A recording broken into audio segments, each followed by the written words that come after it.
Hai Sobat Antara, ada Ovi di sini. Tentu saja menyapa Sobat Antara dalam program acara Berisik, Berita Asik. Berita-berita yang beredar belakangan ini tentu sangat beragam. Salah satunya yang menarik perhatian kita tentu saja terkait permasalahan pada anak dan remaja, yaitu kekerasan seksual. Jika Sobat Antara melihat berbagai artikel, tidak lengkap rasanya kalau kita tidak membahas bersama Kak Seto yang sudah ada di Berisik hari ini, atau Profesor Dr. Seto Mulyadi, MSI Psi. Kak Seto. Halo, saya manggilnya Kak Seto, Kak Ovi. Kak Ovi ya, Kak Ovi dan Kak Seto. Seto. Karena Kak Seto menemani saya dari saya kecil sekali. Dan sekarang senang bisa kita ngobrol terutama terkait permasalahan anak dan remaja. Iya, nah Kak betul. Seto, ini to the point aja. Ovi punya pertanyaan yaitu tentang klarifikasi dari Kak Seto. Ini netizen rame membahas, katanya Kak Seto di pihak si A, Kak Seto di pihak si B. Sebenarnya apa yang terjadi terkait kasus atau isu yang ada di SPI, Kak Seto?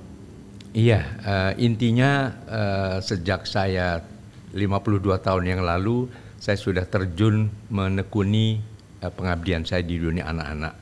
Kemudian sekitar 24 tahun yang lalu, sejak saya memimpin Lembaga Perlindungan Anak Indonesia yang diberi nama populer Komnas Perlindungan Anak ya sampai 3 periode, ya saya selalu konsisten untuk membela hak anak, melindungi anak dan sebagainya. Jadi bahwa kemudian muncul isu-isu dan sebagainya digoreng sana, digoreng sini, ya itu di satu sisi disyukuri bahwa ini menyangkut isu mengenai kejahatan seksual terhadap anak. Nah ini memang penting sekali untuk dibicarakan bersama. Artinya jangan sampai masyarakat tidak peduli.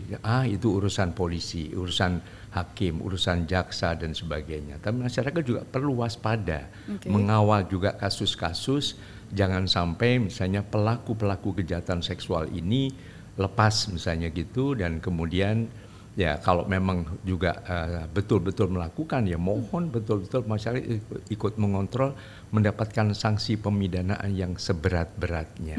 Nah, tapi ini di masyarakat Kak Seto diisukan kalau saya baca juga berbagai artikel itu ada di pihak pelaku. Kak Seto datang diundang oleh pengadilan untuk meringankan terdakwa. Apa benar seperti itu Kak Seto? Maksudnya kalau kita lihat memang Kak Seto benar sangat vokal terhadap isu-isu anak, tapi kejadian untuk ini bagaimana Kak Seto? Makanya dengan tegas saja itu tidak benar sama sekali.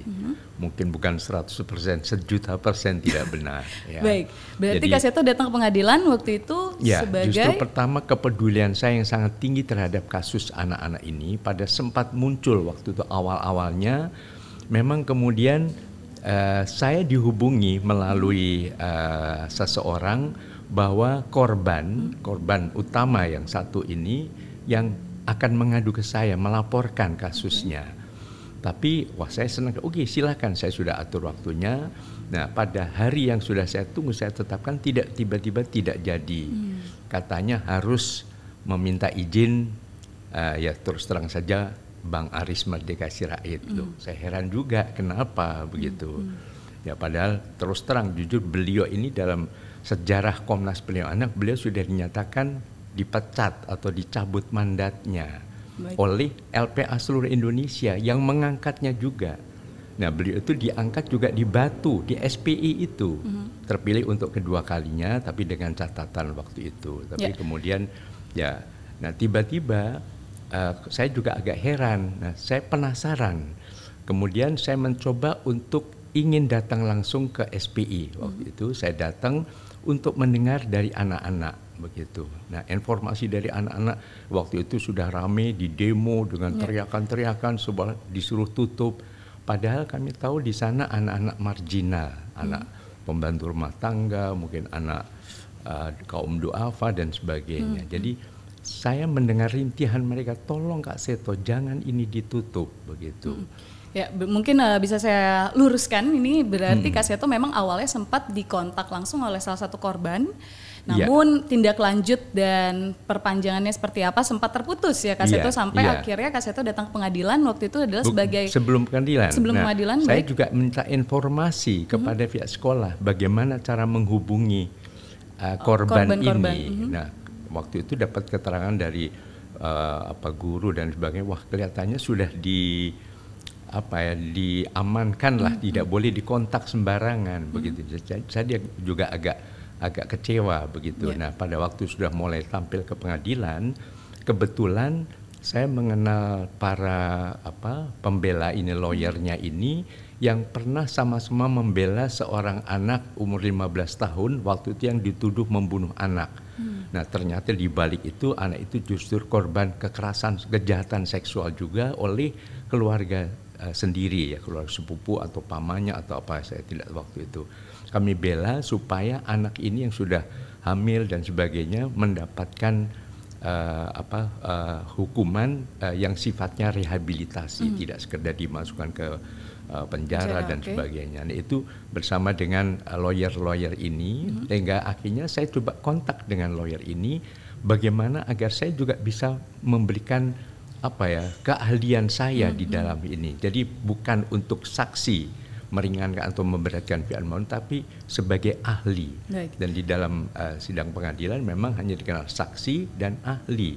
Nah, ahli ini sifatnya mengungkapkan kepada jaksa maupun hakim menjawab pertanyaan-pertanyaan dari jaksa dan hakim mengenai apa-apa yang mungkin berkaitan tetapi sesuai dengan kepakaran saya sebagai ahli psikologi. Sebagai ahli psikolog untuk mencari tahu seperti apa kasus yang terjadi, bukan diundang oleh terdakwa, karena kan isu yang digoreng masyarakat seperti itu. Makanya bahkan yang saya memang kemudian seolah dibawa ke sana itu oleh pihak terdakwa karena saya yang kenal, saya yang punya ibaratnya jalurnya begitu. Karena pendekatan ternyata dilakukan bukan dari terdakwa, bukan dari pihak terdakwa, tapi Kak Seto yang melakukan pendekatan untuk memberikan kesaksian sebagai ahli. Iya, bukan kesaksian, keterangan. Keterangan sebagai ahli.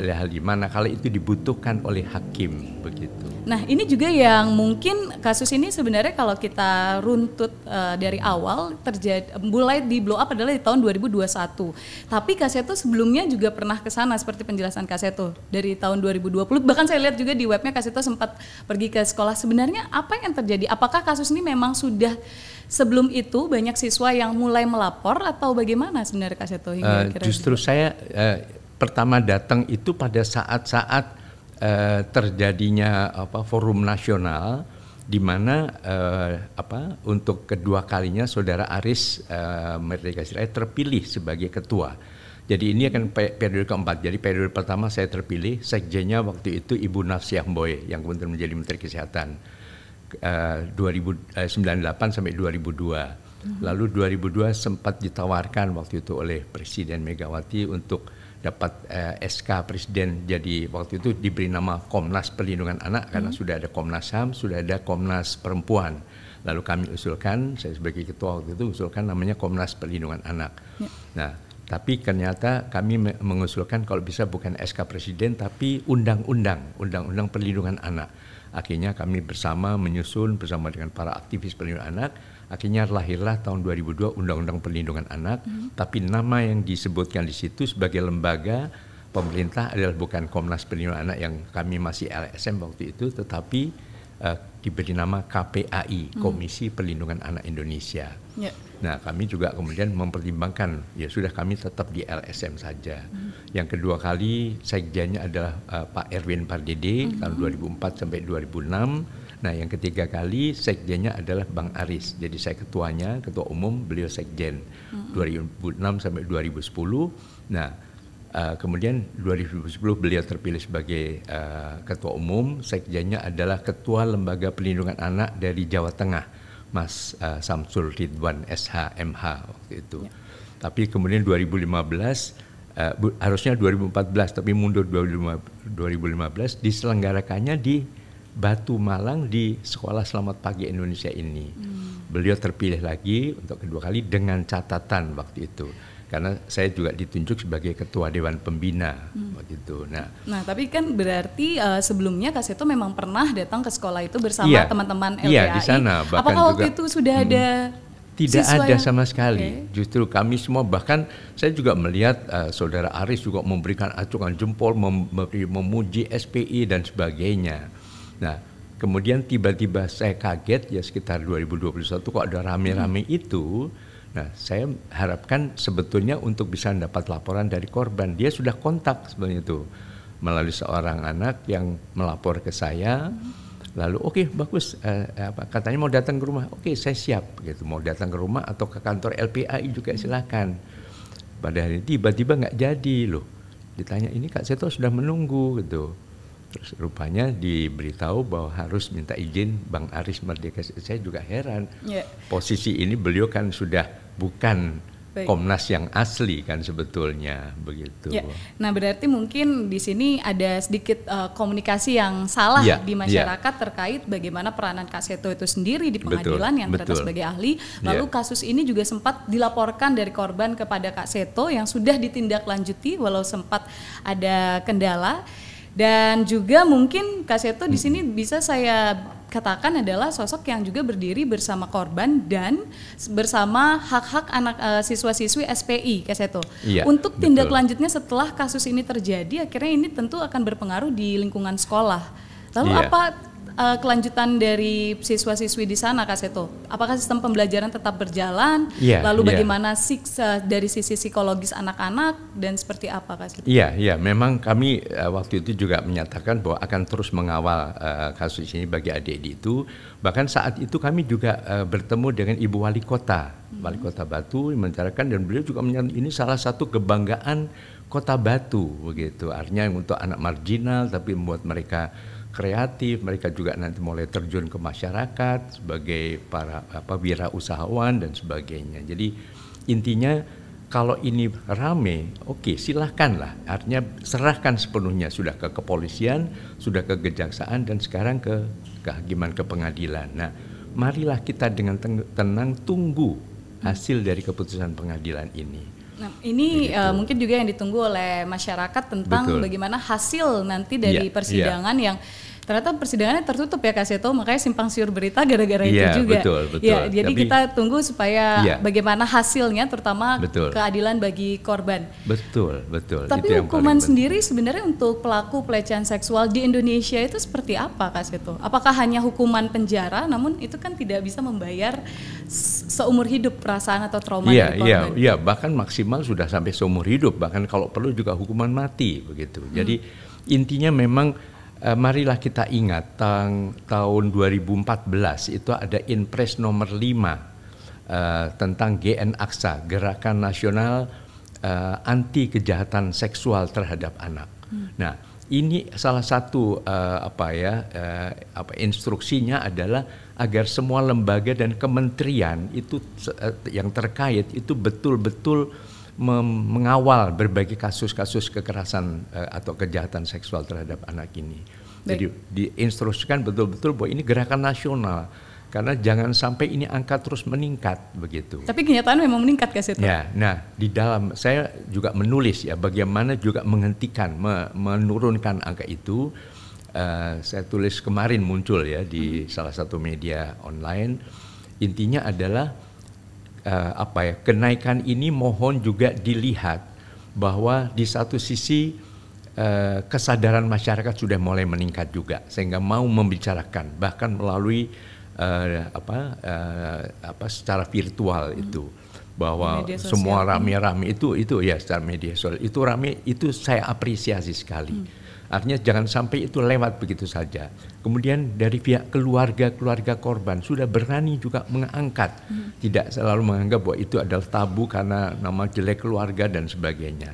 Supaya supaya segera ditindaklanjuti lah.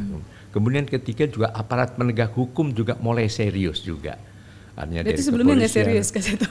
Iya, artinya sebetulnya dengan meningkatnya ini kan mulai terangkat. Lalu keempat, media, media juga rame, televisi juga, kemudian media-media sosial juga. Itu tentu saya apresiasi, sehingga jumlah ini yang dulu mungkin fenomena gunung es ya, yang terungkap hanya sebagian kecil, banyak yang ditutup-tutupin, apalagi pelaku kejahatan seksual ini adalah orang-orang terdekat.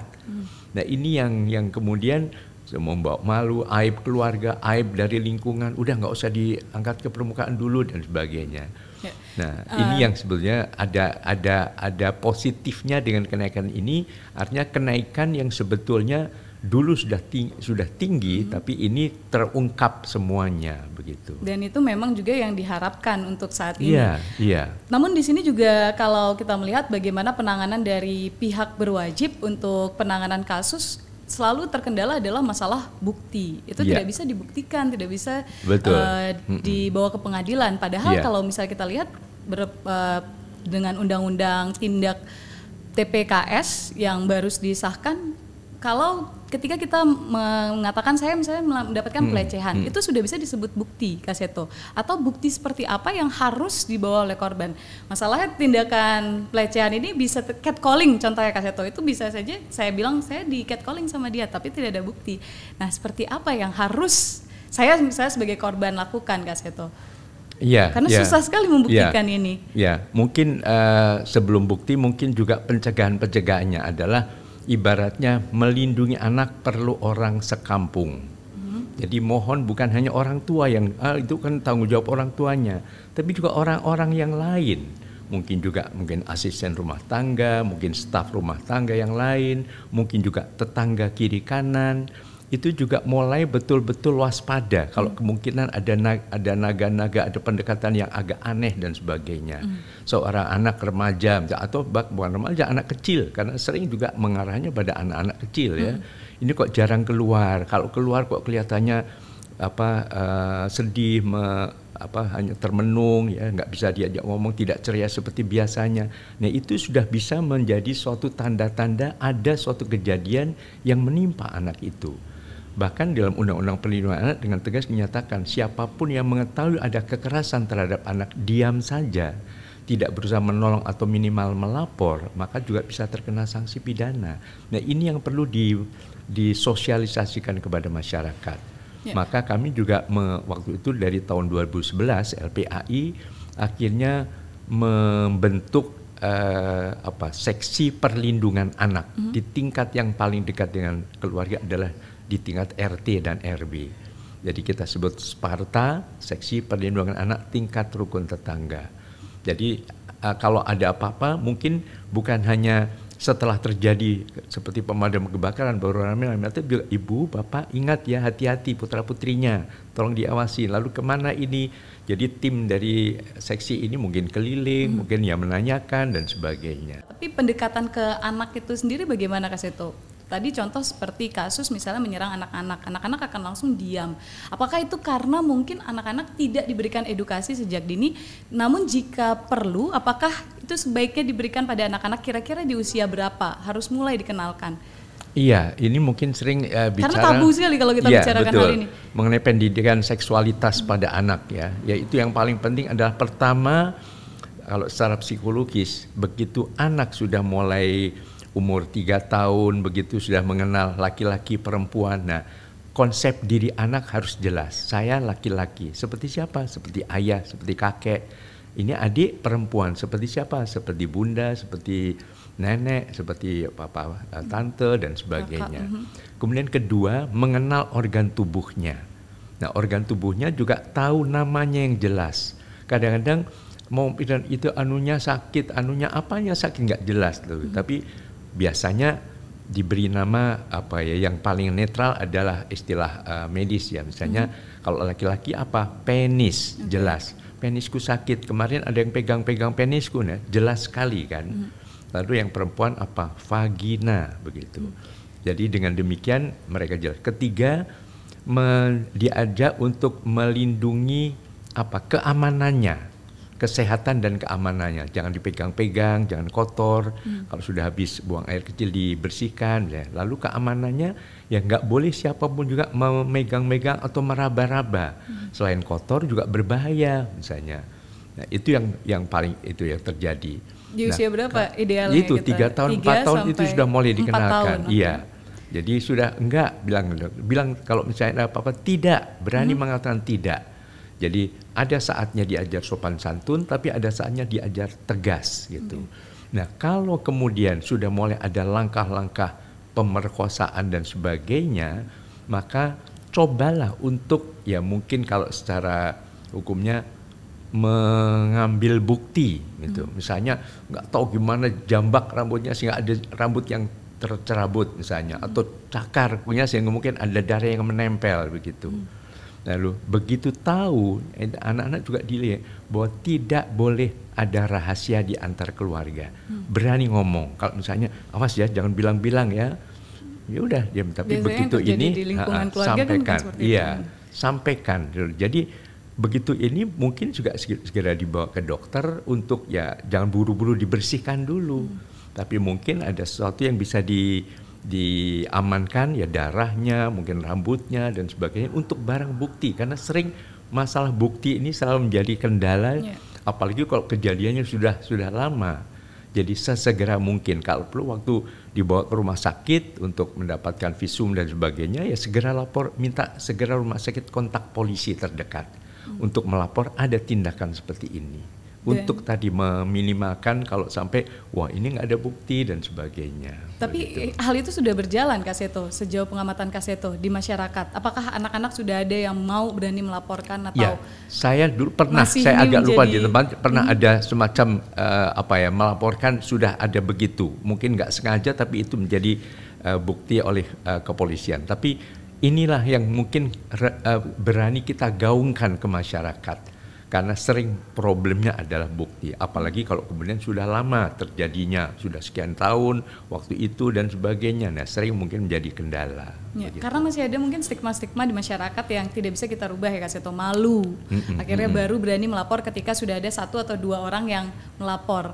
Nah itu bagaimana Kak Seto tindak lanjutnya? Apakah kita hanya bisa memberikan pendekatan psikologis?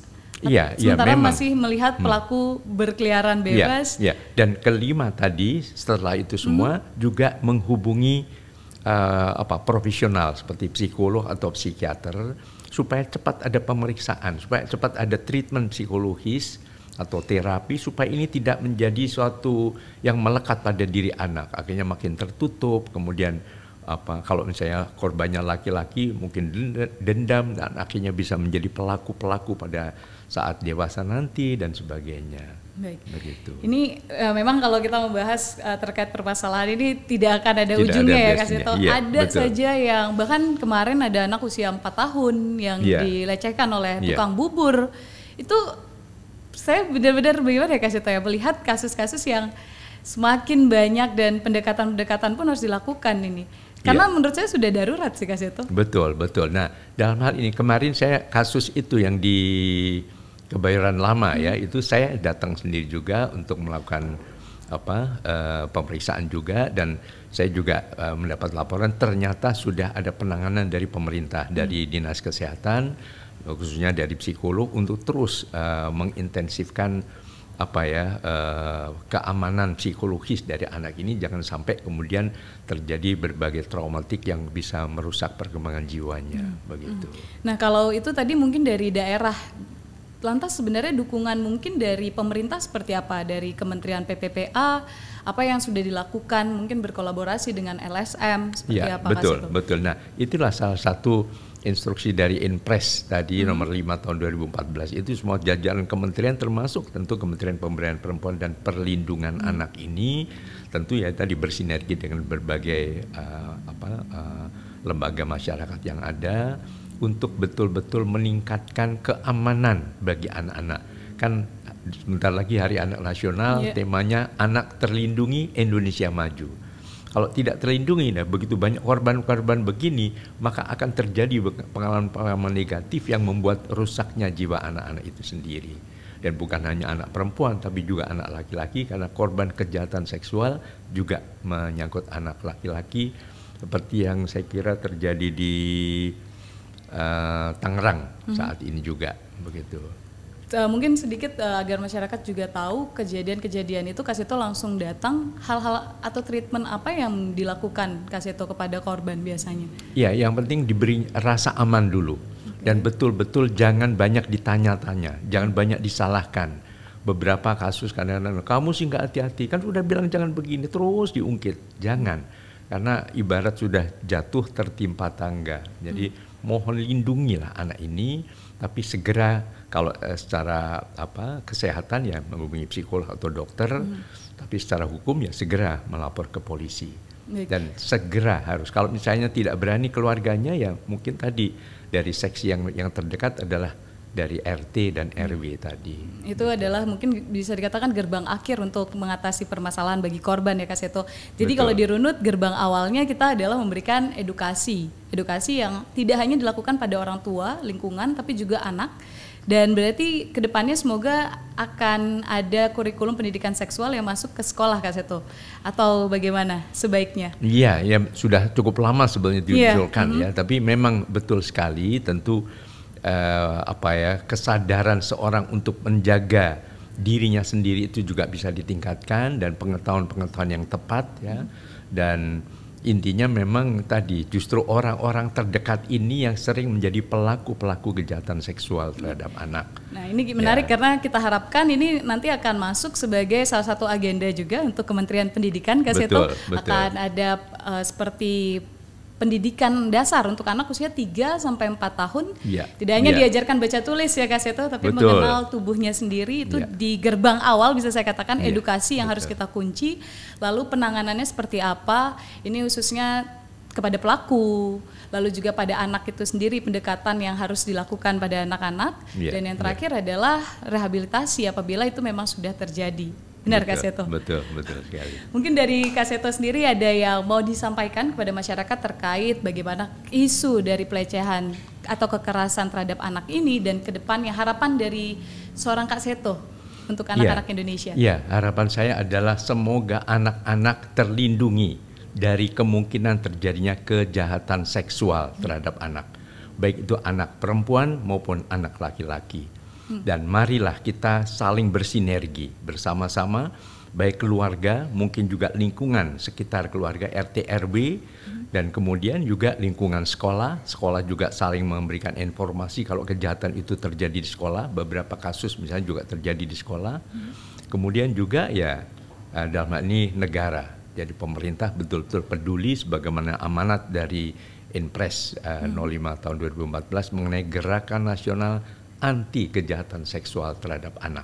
Dan sekarang sudah sewindu ya, sudah berjalan ya, toh masih terus ada. Makanya marilah kita betul bersinergi, tetapi di sisi lain juga mohon dijaga kemurnian dari gerakan ini. Jadi jangan sampai di sisi lain ya, jangan sampai ini untuk mengkriminalisasi. Jadi alat yang paling mudah, begitu diserang dengan itu, padahal mungkin tidak terjadi, nah itu bisa saja juga menghancurkan predikat seseorang. Jadi betul-betul tidak untuk sekedar entah politis, entah urusan bisnis atau yang lain, tapi betul-betul murni untuk mengedepankan kepentingan terbaik bagi anak-anak Indonesia. Baik, dan saya juga sedikit tadi ada yang terlupa adalah peranan dari kementerian-kementerian lainnya selain Kementerian Pendidikan itu untuk lebih aktif, karena sebenarnya sekarang sudah ada SAPA 112 kalau nggak salah Kak Seto, untuk tindakan yang lebih cepat. Betul. Dan kedepannya supaya kita terus mendorong dari segi pemerintah terus melakukan kontrol. Harapan Kak Seto tentu seperti itu. Betul. Atau ada harapan-harapan lainnya kepada pemerintah khususnya? Mohon itu pemerintah jangan lupa pernah ada gerakan nasional Aksa ini, semua betul-betul digelorakan kembali. Tidak hanya sekedar jargon ya Kak Seto? Betul digelarkan, dan bukan hanya di pusat, juga di daerah sampai tempat-tempat terpencil. Nah dalam hal ini tentu sinergi antara keluarga, masyarakat, dan pemerintah. Karena anak terlindungi, Indonesia maju. Terima kasih Kak Seto. Terima kasih Kak Ovi. Obrolan yang Ovi bilang ini sangat menarik, isu yang sudah ada sejak dulu sekali, tapi setiap tahunnya terus bergejolak. Tidak ada yang bisa disalahkan Kak Seto ya, karena permasalahan atau kekerasan seksual yang terjadi pada anak adalah tanggung jawab kita bersama, bukan kesalahan dari anak, bukan kesalahan dari orang tua, lingkungan, tapi ini adalah bagaimana semuanya bersinergi, mulai dari pemerintah pusat hingga daerah, hingga yang paling kecil masyarakat RT, RW, yang sama-sama berkolaborasi untuk menjaga dan melindungi anak-anak. Dan tentu saja Sobat Antara, semoga obrolan berisik kali ini bersama Kak Seto bisa memberikan perspektif baru untuk kita semua. Dan jangan lupa untuk selalu update mengenai Antara di antaranews.com, lalu juga di Spotify dan juga YouTube channel. Update juga tentang semua isu bersama Kak Seto di Instagram ya Kak Seto. Terima kasih. Sekali lagi saya ucapkan terima kasih dan sampai jumpa di episode selanjutnya.